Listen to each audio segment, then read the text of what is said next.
જે વિસાવદરની જનતાએ આમ આદમી પાર્ટી પર ભરોસો મૂક્યો, આમ આદમી પાર્ટીના જે ઉમેદવાર હતા ભૂપતભાઈ, એને જીતાડીને વિધાનસભામાં મોકલ્યા કે ભૂપતભાઈ આ વિસ્તારના ખેડૂતોનો અવાજ બને, રીસર્વેમાં થયેલા ગોટાળા એની અવાજ મૂકે, સાથે આ જે અહીંયા જે કૌભાંડો થાય છે, મગફળીમાં કૌભાંડો થયા,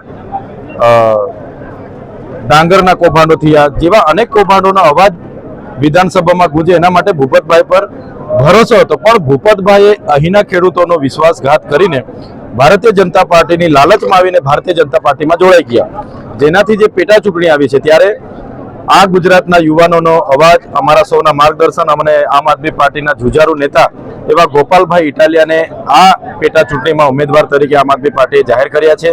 એની શરૂઆત આજે આ અમારું પ્રથમ કાર્યકરોનું સંમેલન હતું, ત્યારે અમને વિસાવદરની જનતાને અમે અપીલ કરવા માટે આવ્યા છે કે ગોપાલભાઈ ઇટાલિયાને એક તક આપે અને તમારો જે સ્વાભિમાનની વાત છે, ખેડૂતોના સ્વાભિમાનની વાત છે, એ ગોપાલભાઈ પર ચોક્કસ ભરોસો કરે અને વિસાવદરમાં આમ આદમી પાર્ટીના ઉમેદવાર તરીકે ગોપાલભાઈને જીતાડવા માટે આજે ગુજરાતના તમામ વિસ્તારોમાંથી કાર્યકરોને અહીંયા સારું સંમેલન હતું.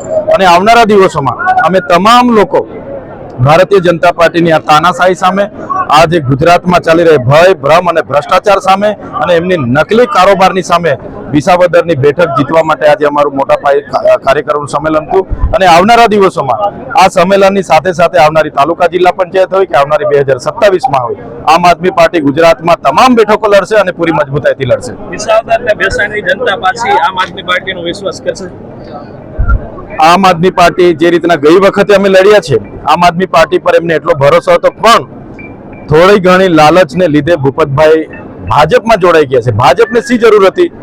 સરકાર બેસાડવા માટે ધારાસભ્યની જરૂર હોય લઈ જાય, એ વાત અલગ છે, પણ આ લોકશાહીમાં ધારાસભ્યને દાબ દબાણ કરીને તોડીને અને ભૂપતભાઈએ જે વિશ્વાસઘાત કર્યો છે, એ આમ આદમી પાર્ટી આજે પણ અહીંયા ઊભી છે અને ભૂપતભાઈના વિશ્વાસઘાત લોકો જાણે છે. એટલે આમ આદમી પાર્ટી પર ફરી એકવાર વિસાવદર અને ભેસાણની જનતા પૂરો ભરોસો મૂકશે, એમને પૂરો ભરોસો છે. મિત્રો, આવા જ વિડીયો અને શોર્ટ્સ જોવા માટે આજે જ અમારી ન્યૂઝ રૂમ યુટ્યુબ ચેનલને સબસ્ક્રાઇબ કરો.